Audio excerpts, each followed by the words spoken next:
MBTI가 궁금해. 이 팁은 연락을 싫어할까? 여러분들의 궁금증을 위해 티제월드에서 심층적으로 분석해드립니다. 이 팁은 연락해도 잘 안 본다고 하더라고. 이 팁은 정말 연락 자체를 싫어하는 걸까?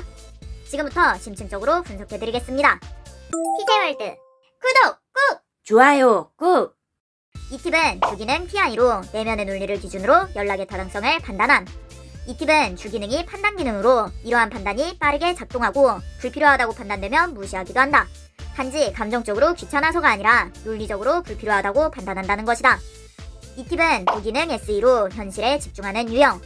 SE는 이 팁이 즉각적으로 반응하게 만드는 요소지만 계속 이어지는 대화에서 지속력이 떨어짐. 대화가 장기적으로 이어질 필요가 없다고 판단하면 바로 단절될 수 있다. 이 팁은 공격 기능 SI로 반복되는 일상의 이야기나 전에 했던 이야기를 반복하는 것을 공격적으로 인식할 수 있음. SI적인 대화는 스트레스를 유발할 수 있다는 것. 예를 들어 밥 먹었어? 같은 일상의 의미 없는 루틴성 대화. SI는 내향 감각으로 반복적인 패턴과 익숙함을 선호하는 기능. 이 팁에게는 SI가 공격 기능으로 피하고 싶은 감각 자극으로 작용된다. 즉, 맨날 똑같은 이야기가 반복되는 대화, 형식적인 안부 인사 등은 이 팁에게 심리적인 피로를 줌. 일반적으로 흔히 하는 연락은 일상의 공유나 반복되는 루틴의 형식을 띠는 경우가 많음.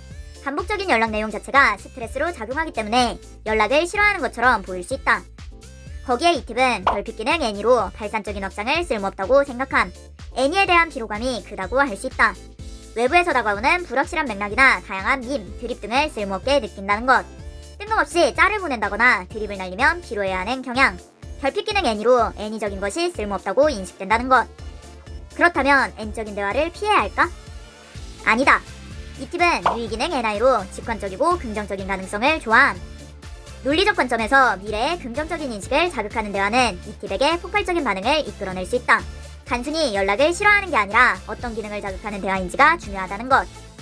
NI를 자극하는 대화는 오히려 이 팁이 적극적으로 응답하거나 더 깊게 파고들게 만들기도 한다. 이 팁은 연락을 싫어한다는 거야? 이 팁에게 연락은 PI, SE, SI, NI의 상호작용에 의해 결정된다. 주기능 PI, 논리적 필터링. 의미 없는 대화를 비율로 간주하고 즉시 차단. 부기능 SE, 현재 자극 수용.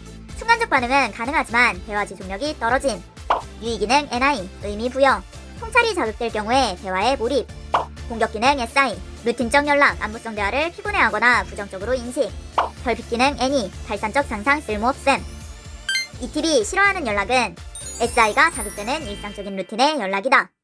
사람은 입체적인 존재로 S, N, T, F 네 가지 심리 기능을 모두 사용할 수 있습니다. 어떤 기능을 선호하고 비선호하는지, 어떤 기능이 핵심적이고 비핵심적인지를 구분하여 티제월드와 함께 자신의 본질적인 성향을 찾아보세요.